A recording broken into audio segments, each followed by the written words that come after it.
everybody. I'm Nathan from the Superhero Soapbox, joined with Noah. Jacob. And today we're going to be giving you guys a director's commentary on the second installment of our Mortal Kombat series of short films. Mortal Kombat: The Tower of Time. I'm sure many of you guys are thinking, why are you doing a director's commentary now? And even more of you guys are thinking, who the heck are you guys? And we're Superhero Soapbox, and we're reviving our channel and as a way to kind of give an ode to the history behind our channel and all the old videos that we had. We're doing director's commentaries for them. So if you want to check out these videos, they will be on our channel. And yeah, we're just gonna walk you through the process and explain some of the behind the scenes of what was going on here. So that I love, for one, right here already, how we changed positions, how we're facing completely different directions. Me and Jacob there, who... Not me, other Jacob. Yeah, Jacob Oni, one of our friends. That was, of course, the resurrection of Cyborg, of Sub-Zero to Noob Saibot. Yes. Something consistent between our films that you'll notice pretty quickly if you go back and watch the four that we're keeping up. Wind is a common denominator as of why our audio is terrible. In this film, it was especially bad, to the point that I felt compelled to, in post-production, add subtitles into the film just so that you can actually view it and know what's going on, because it's basically impossible to watch without subtitles. But those subtitles didn't appear because you couldn't understand what they were saying anyways. No, you can actually turn them on the YouTube. I added them through YouTube as captions. I went through clip by clip and wrote them out. Because the wind is just so bad in this film.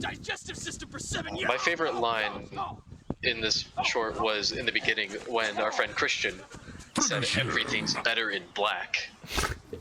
There's plenty of great lines in this movie. Yeah, Christian pulled off the schlocky villain role exceptionally well. And it was his first appearance on the channel, as with most of the guest appearances in this video. A lot of first timers. Definitely our biggest cast we'd ever had yet. I will say, for our channel, ambitious. I remember when we were filming this shot, that porta potty said "Porta Clean" with a K, and as soon as we saw that, we said we have to implement that somehow because that's like so Mortal Kombat. Also, what was happening beforehand was Johnny Cage was fighting Scorpion, and Christian's character, who I forget, who was he? Shang Tsung. Shang Tsung was, he just spawned Noob Saibot and whoever the heck that's supposed to be. Yeah, I think it's kind of a clash of the dimensions. Kung Lao, and it's intended to be a clash of dimensions. Yeah, and didn't Jacob playing Noob Saibot have, like, he pulled his leg or something, so that's why he's acting really funny here. Yeah, see, you'd think it's because he took pain, but it's actually because he took more injuries the day before shooting than during the filming. So he was taking it easy. Compared to some of our other films, the action here is completely unscripted and pretty bad. But I think some of the camera movements, if it weren't for the shaking, would be kind of good. Oh yeah. Like following Christian. So obviously, for those of you who have not played the games, we straight up just copped clips out of the Mortal Kombat X video game. And all of the soundtrack is actually taken from either the old games or the old movies. Except for a rap that plays later on. Which was made by Noah and I. That personally is my favorite shot in the movie. You know, if you compare this costume design to the rest of our fictional characters, you can hear Jacob laughing in the background. Now that's because, well, at the time we thought it was funny. I cackled so bad during the making of this film. It's kind of awful. I apologize sincerely to anyone out there. Alright, so this scene, we actually had to cut. I mean, it was very rushed because there was a 3 or 4-year-old girl following us and speaking the whole time. You'll see her appear. Also, this was my first fight scene. I didn't know quite what I was doing. I'm not quite the stuntman I am now. They should have had me be Noob Saibot the way I'm moving. We felt very uncomfortable with filming during this because it's a random little girl following us on a playground. That's not a. There good was look at all. also a group of high people over on the basketball court watching us. Yeah. And they recognized the characters somehow. They were like, "Yo, it's Scorpion from Mortal Kombat." So if you guys are out there watching this, props to you. But I mean, it's definitely not Darth Vader. I am also fighting so hard to not laugh during this. yeah, But this whole scene was kind of just added for almost no reason. Yeah, it kind of makes the story really makes very little sense. I mean, We really just did it for the climax. But we wanted an excuse to throw in as many characters as we could. Colin over there as a Kenshi. oh man, Kenshi blind fighting the pole. Meanwhile, Johnny Cage and Noob Saibot, I think, fight it out. as you can tell, we didn't have a lot of settings that we could use. So Oh, that's not Noob Saibot. Who were you, Nathan? I was Baraka. Can't you tell from the thing I'm holding in my mouth? Sorry, what were you gonna say, Nathan? We didn't Not the have. setting? Yeah, we didn't have any settings, so we kind of had to recycle this one. Yeah, plus there would have been a problem moving actors from place to place, and we just were creatively bankrupt in every way. Well, creatively and financially. We had our one-liners, and that's about it. Yeah, we were still bankrupt financially, but I feel like our creative uses are better now. Colin sort of saved the writing here. The fact that he just gives away all the exposition as Raiden. And I kind of like how I decided not to give him the glowing eyes the whole time, just because I got lazy while editing. See souls all around me. Souls all around me. Colin's character presence is really. I just like It's powerful. his performance as Raiden was very schlocky but enjoyable. It worked It's so got well. a charm to it.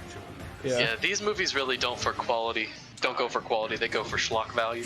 When we first started making movies and videos on this channel, one of the things we had to exaggerate to Colin specifically was be enthusiastic. You know, make everything sound like you're interested.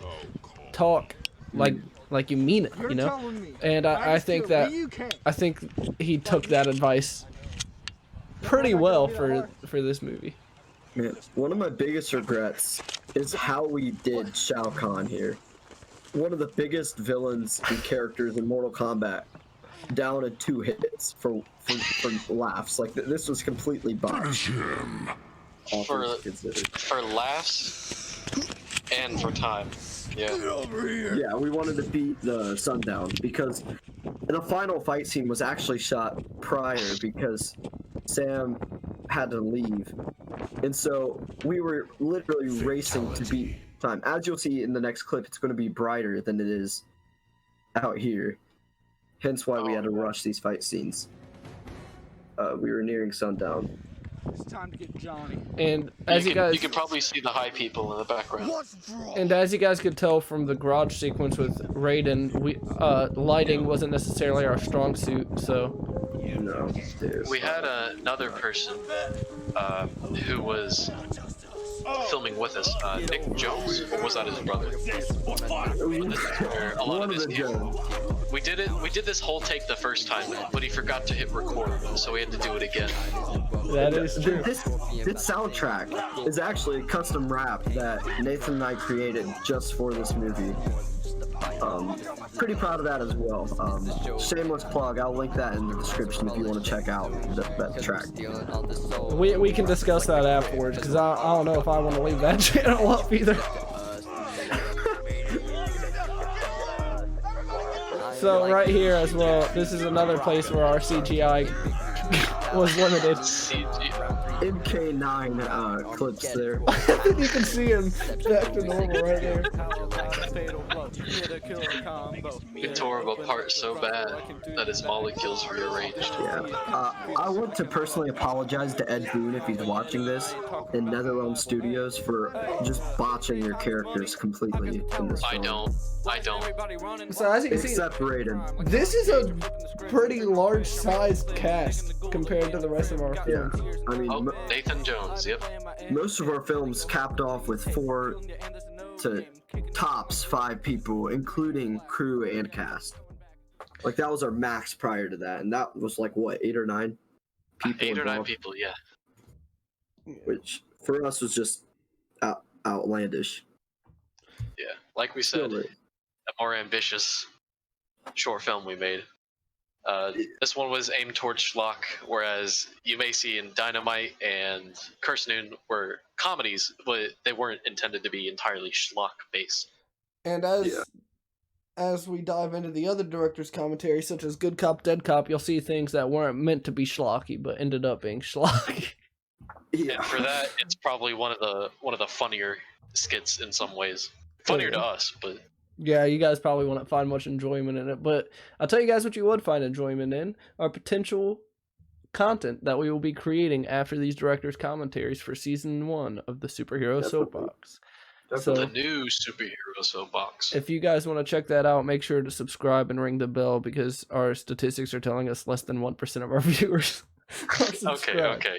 So yeah, please do subscribe if you want to see more director's commentaries, skits, potentially reaction videos. Who knows what's to come? And just but, geek culture in general.